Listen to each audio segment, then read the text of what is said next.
Elon Musk Bharat आ रहे हैं। Correction, आने वाले हैं नहीं, आने वाले थे। चाइना ने उन्हें डराने की कोशिश की और भारत आने से रोका। भारत ने टारगेट रखा है कि 2030 तक 30% गाड़ियां इलेक्ट्रिक होनी चाहिए। और अब न्यूज कहती है कि इलॉन मस्क मुकेश अंबानी के साथ हाथ मिलाकर भारत में टेस्ला प्रोड्यूस करने वाले हैं। टेस्ला, जो दुनिया की सबसे पॉपुलर इलेक्ट्रिक गाड़ी है, वो अब भारत में भी मिलने वाली है। ये एक रेवोल्यूशन से कम नहीं है। ये डेवलपमेंट इम्पोर्टेंट क्यों? इलॉन मस्क को भारत में क्या चैलेंजेस आने वाले हैं? चाइना इस डेवलपमेंट से डरा हुआ क्यों है और इससे हमें क्या फर्क पड़ता है? आइए जानते हैं आज के इस वीडियो में।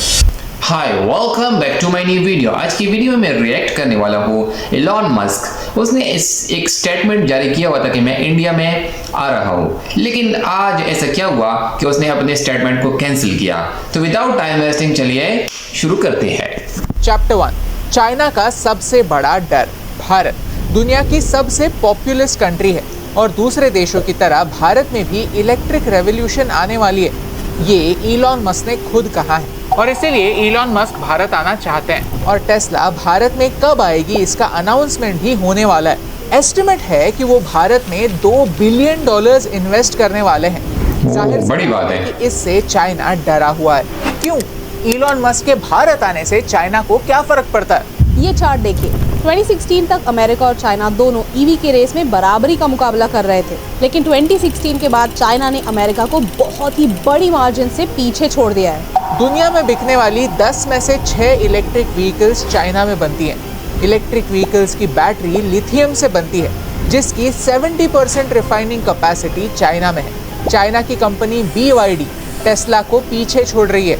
इलॉन मस्क खुद अपनी टेस्ला गाड़ी चाइना में बनाते हैं और वहीं से एशिया के दूसरे देशों में बेचते हैं। शंघाई में बनने वाली 4 में से 1 गाड़ी टेस्ला होती है। लेकिन वो भी ये जानते हैं कि चाइना एक शैतान देश है। वो रिवर्स इंजीनियरिंग करता है, यानी वहाँ के इंजीनियर्स इतने स्मार्ट है कि किसी भी कॉपी करने में को लेकर उसे खोलकर वो देख सकते हैं कि वो टेक्नोलॉजी बनी कैसी है। फिर वही मेथड्स कॉपी करके इधर उधर करके वो खुद की टेक कंपनीज बना सकते हैं। वो तो फाइटर जेट को भी नहीं छोड़ते, तो इलेक्ट्रिक व्हीकल कौन सी बड़ी बात है? इस सिस्टम की वजह से चाइना अमेरिका को पीछे छोड़ रहा है और ये इलॉन मस्क पहचान चुके हैं। तो एशिया के मार्केट को सर्व करने के लिए चाइना का ऑल्टरनेटिव ढूंढना इम्पोर्टेंट है।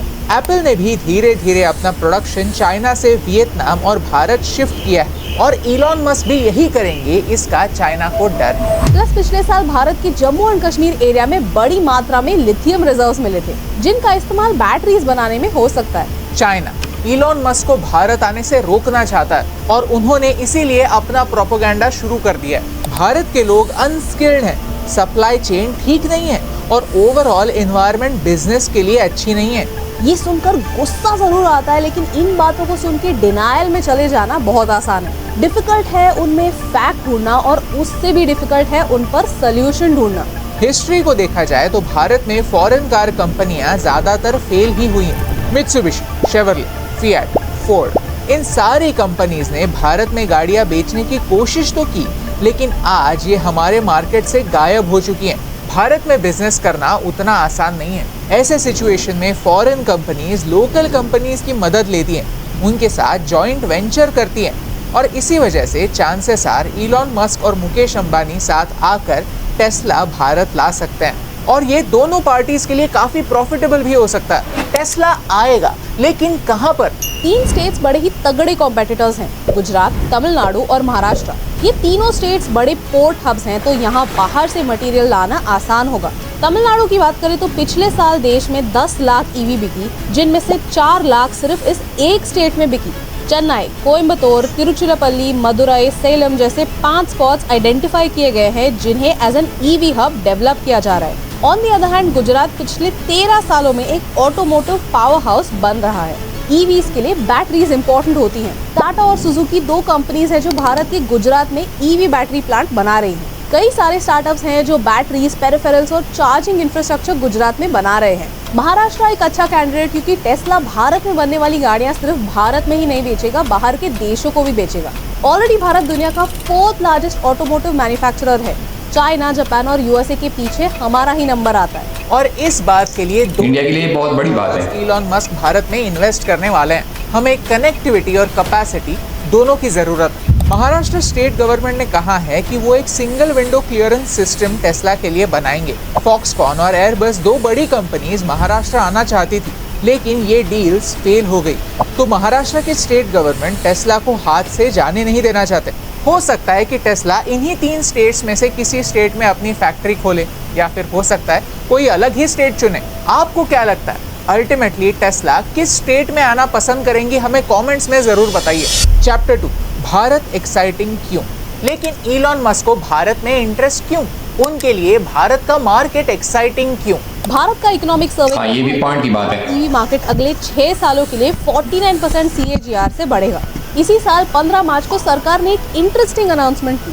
हमने एक नई ईवी पॉलिसी लाई जिससे देश एक मैन्युफैक्चरिंग हब बन सकता है, और हमने ईवी कंपनीज के सामने एक इंटरेस्टिंग कंडीशन रखी कि आप मिनिमम $500 मिलियन की यहाँ इन्वेस्टमेंट करो, 3 सालों में यहाँ मैन्युफैक्चरिंग फैसिलिटी बनाओ और 5 सालों में 50% वैल्यू एडिशन यहीं पर करो। उसके बदले आपकी कस्टम्स ड्यूटी माफ हो जाएगी। ये अनाउंसमेंट स्पेशल क्यों? क्योंकि आज की घड़ी में लग्जरी गाड़ियाँ भारत में महंगी है, क्योंकि वो पूरी तरह से बाहर से बन के आती है, जिन्हें CBU कहते हैं।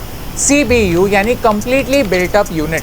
गाड़ी कंटेनर में भर भर के शिप से भारत में आती है और उस पर 30% से लेकर 125% इम्पोर्ट ड्यूटी लगती है। जो लंबोर्गिनी उरुस अमेरिका में 2.2 करोड़ की मिलती है, वो भारत में टैक्सेस की वजह से 4.2 करोड़ की हो जाती है। ये टैक्स, यही तो मसला है ना।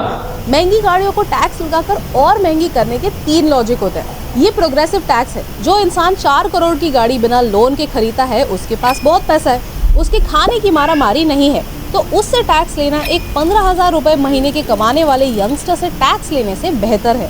नंबर 2, इससे लोकल लेवल पर कार प्रोड्यूस करने वाले मैन्युफैक्चरर्स को एक प्रोटेक्शन मिलता है। ऑस्ट्रेलिया ने एक गलती की थी। 1987 में उनकी 89% गाड़ियां मेड इन ऑस्ट्रेलिया हुआ करती थी। तब वो भी 45% इम्पोर्ट ड्यूटी लगाते थे। फिर उन्होंने इम्पोर्ट ड्यूटी घटाकर 5% कर दी, और आज आप किसी ऑस्ट्रेलियन कार मेकर का नाम तक नहीं जानते होंगे। लोकल इंडस्ट्री बर्बाद हो गई। अगर आपको महिंद्रा XUV की प्राइस में फोर्ड मस्टैंग मिलने लगी तो महिंद्रा कैसे टिकेगा? तीसरा लॉजिक है फॉरेन कंपनीज को यहाँ पर बुलाओ। अगर कोई SKD यानी सेमी नॉकडाउन गाड़ी भारत लाता है तो 30%, और अगर कम्प्लीटली नॉकडाउन गाड़ी भारत लाता है तो 15% इम्पोर्ट ड्यूटी लगती है। इससे कुछ मात्रा में यहाँ जॉब्स जनरेट होते हैं, क्योंकि कम्प्लीटली नॉकडाउन पार्ट्स को यहाँ असेंबल भी करना होता है। प्लस होंडा और टोयोटा जैसी कंपनीज कई सालों से यहीं पर मैन्युफैक्चरिंग सेट किए बैठी है। जीप तो भारत में गाड़ियां बनाता है और अफ्रीका ले जाकर उन्हें बेचता है। यानी भले ब्रांड इंडियन ना हो, लेकिन कंपनीज मेक इन इंडिया की फिलॉसफी से यहाँ पर फैक्ट्री सेटअप करती हैं और यहाँ जॉब जनरेट करती हैं, और उसके बदले उनकी इम्पोर्ट ड्यूटी हटा दी जाती है, जिससे गाड़ी की प्राइस कम होती है, और जितना कम प्राइस उतनी ज्यादा सेल्स। फेम यानी faster adoption and manufacturing of electric vehicles, जिसके 2 फेजेस ऑलरेडी कंप्लीट हो चुके हैं और तीसरा फेज शुरू होने जा रहा है। फेम के दूसरे फेज में सरकार ने 11,500 करोड़ के सब्सिडीज दिए, जिनमें 7,000 ई-बसेस, 55,000 cars, 5 lakh 3 wheelers and 10 lakh 2 wheelers शामिल हैं। ये सारी बातें एक सही बेस बनाती है एक रेवोल्यूशन के लिए। यानी अगर समझा जाए तो इलॉन मस्क को भारत आने के 3 इंसेंटिव साफ दिखते हैं। चाइना के लिए अल्टरनेटिव ढूंढना, भारत के उभरते हुए मार्केट को कैप्चर करना, और भारत सरकार के साथ मिलकर रिलायंस जैसे इंडस्ट्री जायंट्स के साथ कोलैबोरेट करना। क्योंकि अगर नेशनलिज्म सीखना है तो अल्टीमेटली चाइना से ही सीखना होगा। वहाँ के लोग नाम के लिए कम्युनिस्ट है, लेकिन जब मार्केट की बात आती है तब वो चाइनीज ब्रांड्स ही खरीदते हैं। यानी टेस्ला के बजाय वो BYD खरीदेंगे। यानी चाइना में टेस्ला की डिमांड घटेगी और भारत में बढ़ेगी। Chapter 3 challenges. टेस्ला की सबसे सस्ती गाड़ी अमेरिका में 35 लाख की होती है। यानी भारत में अगर फैक्ट्री लगती भी है तो यहाँ पर वो 50 लाख से कम में नहीं मिलेगी। यानी जो लोग आज मर्सिडीज या BMW कंसिडर करते हैं वही टेस्ला खरीद पाएंगे। इलेक्ट्रिक व्हीकल्स फ्यूचरिस्टिक होती हैं, साइलेंट होती हैं, आवाज़ नहीं करती। पेट्रोल प्राइसेस बढ़ रहे हैं। 1 किलोमीटर पेट्रोल की गाड़ी चलाने के लिए 9 रुपये लगते हैं और एक EV चलाने के लिए सिर्फ 1 रुपया। अलग अलग स्टेट्स EVs लेने पर सब्सिडीज भी देती हैं। यानी अगर किसी को नई गाड़ी लेनी है तो EV ही लेनी चाहिए, राइट? ओवरऑल भारत के लोगों ने EV को उतने अच्छे से एक्सेप्ट नहीं किया है। रीजंस क्या है? Let me explain. भारत में टोटल कार सेल्स में सिर्फ 1% कार्स इलेक्ट्रिक व्हीकल्स होते हैं। जब लोगों को पूछा गया कि भारत में ईवी अडॉप्शन इतना लो क्यों है, तो 4 रीजन सामने आए। 1, ईवी पर टैक्सेस बहुत ज़्यादा है। 2, चार्जिंग इंफ्रास्ट्रक्चर काफ़ी रेयर है। 3, ईवी सेफ नहीं लगती। और 4, गाड़ी बनाने वाली कंपनीज के लिए इंसेंटिव्स मिसिंग है। कॉस्ट एक बहुत बड़ा फैक्टर होता है, क्योंकि ईवी की जो इनिशियल कॉस्ट होती है वो बहुत हाई होती है। टाटा का एग्जाम्पल लेते हैं। टाटा नेक्सॉन ईवी भारत की सबसे ज़्यादा बिकने वाली 4 व्हीलर ईवी है। फीचर वाइज ये गाड़ी बढ़िया है, लेकिन जब कॉस्ट की बात करें तो ऑलमोस्ट सेम फीचर वाले डीजल वेरिएंट से 4 लाख रुपए ज़्यादा महंगी है। अगर आपके महीने का रनिंग 1300 किलोमीटर से ज़्यादा है तो आप 1 साल में ये डिफरेंस रिकवर कर सकते हैं। लेकिन ज़्यादातर लोग घर से ऑफिस और ऑफिस से घर तक ही गाड़ी का इस्तेमाल करते हैं, तो फ्यूल से होने वाली बचत से ये कॉस्ट रिकवर नहीं होती। ये हाई एंट्री कॉस्ट एक प्रॉब्लम है, तो इसे कम करने के लिए सरकार टैक्स डिडक्शंस देती है। ईवी पर लोन लिया तो इंटरेस्ट पेमेंट के अगेंस्ट सरकार टैक्स क्रेडिट देती है। भारत में जितने टैक्सेस हैं उसके बदले सैलरीड क्लास को कुछ मिलता नहीं है, और ये एक काफ़ी बड़ा इशू है जिसे हमने इस वीडियो में एक्सप्लेन भी किया है। भारत में ज़्यादातर लोग बिल्डिंग्स में रहते हैं जहां गाड़ी तो लेना पॉसिबल है, लेकिन पार्किंग स्पेस की मारामारी होती है। कल ही मेरे दोस्त ने बताया कि उसकी सोसाइटी में अगर परमानेंट पार्किंग चाहिए तो 6 लाख रुपए देने पड़ते हैं, और अगर 6 लाख बड़ी बात है, घर बेच बहुत बड़ी रकम है। ये पार्किंग की जगह नॉन ट्रांसफरेबल होगी, यानी नए ओनर को ये पार्किंग वापस खरीदनी पड़ेगी। बॉस, देश में गाड़ियां तो बढ़ रही है, लेकिन पार्किंग स्पेस का बहुत बड़ा प्रॉब्लम है, और जहां खुद की पार्किंग नहीं वहां खुद का चार्जर लगाना एक बहुत बड़ा चैलेंज है। तीसरा पॉइंट है सेफ्टी। कुछ साल पहले ओला की इलेक्ट्रिक स्कूटर्स बड़ी एक्साइटिंग लग रही थी, लेकिन कुछ इंसिडेंसेस हुए जहां उनकी बैटरीज में आग लग गई, या फिर बीच रास्ते बिना किसी रीजन के स्कूटर बंद पड़ गई। नॉर्मल मैकेनिक इलेक्ट्रिक व्हीकल को हाथ ही नहीं लगाते, क्योंकि इंजन नहीं होता, एक मोटर होता है, तो सेफ्टी और रिलायबिलिटी का टेंशन आता है। आज एक ईवी की बैटरी पर 18% जीएसटी लगता है। अगर ये जीएसटी कम करके 5% कर दिया जाए तो ईवी की मैन्युफैक्चरिंग कॉस्ट ही कम हो जाएगी, जिसका इम्पैक्ट गाड़ी बनाने वाले के साथ साथ गाड़ी खरीदने वाले पर भी होगा। इस साल के फुल बजट में हम फेम के 3rd फेज के अनाउंसमेंट्स की राह देख रहे हैं। अभी तो इंटरम बजट अनाउंस हुआ है, इस साल का फुल बजट इलेक्शंस के बाद ही आएगा। Chapter 4 conclusion.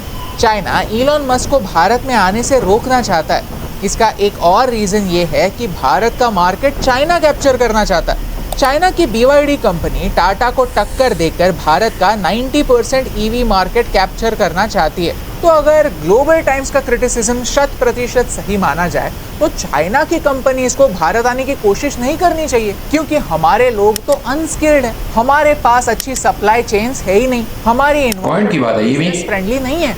अगर ये सब सच है तो चाइना भारत क्यों घुसना चाहता है? सब भारत के इमर्जिंग मार्केट का एक हिस्सा चाहते हैं, टेस्ला भी और चाइना भी। यहाँ हमें ये देखना है कि हम क्या चाहते हैं, हमारा फायदा कहाँ है। क्योंकि दोस्तों, अगर भारत को 2047 तक एक डेवलप्ड देश बनना है तो वो मैन्युफैक्चरिंग बढ़ाए बगैर पॉसिबल ही नहीं है, क्योंकि AI सर्विस सेक्टर के कई जॉब्स को ऑब्सोलीट कर देगा।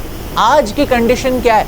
आज मैन्युफैक्चरिंग सेक्टर हमारे GDP का सिर्फ 13% कंट्रीब्यूट करता है। चाइना में ये नंबर 28% है। चाइना हमसे बहुत आगे है, हमें पता है, लेकिन बांग्लादेश और वियतनाम जैसे देश भी भारत से ज़्यादा फास्ट ग्रो कर रहे हैं। मैन्युफैक्चरिंग सेक्टर की बात की जाए तो भारत के टोटल मैन्युफैक्चरिंग का 30% यानी ऑलमोस्ट 1/3 सिर्फ ऑटोमोटिव सेक्टर से आता है, और इस सेक्टर को क्लीन करने की ज़रूरत है। सिर्फ बाहर से गाड़ियाँ आना ही नहीं, यहाँ का इंफ्रास्ट्रक्चर गाड़ियों के लिए रेडी करना भी इम्पोर्टेंट है। अगर आपको इस वीडियो से वैल्यू मिली, कुछ नया सीखने मिला, तो इसे अपने दोस्तों के साथ शेयर ज़रूर कीजिए, क्योंकि exciting times are here. Bharat अपने आप को इंटरनेशनल स्टैंडर्ड्स तक ले जा रहा है, जहाँ प्राइवेट सेक्टर और पब्लिक सेक्टर मिलके हमें एक बेहतर देश बना सकते हैं।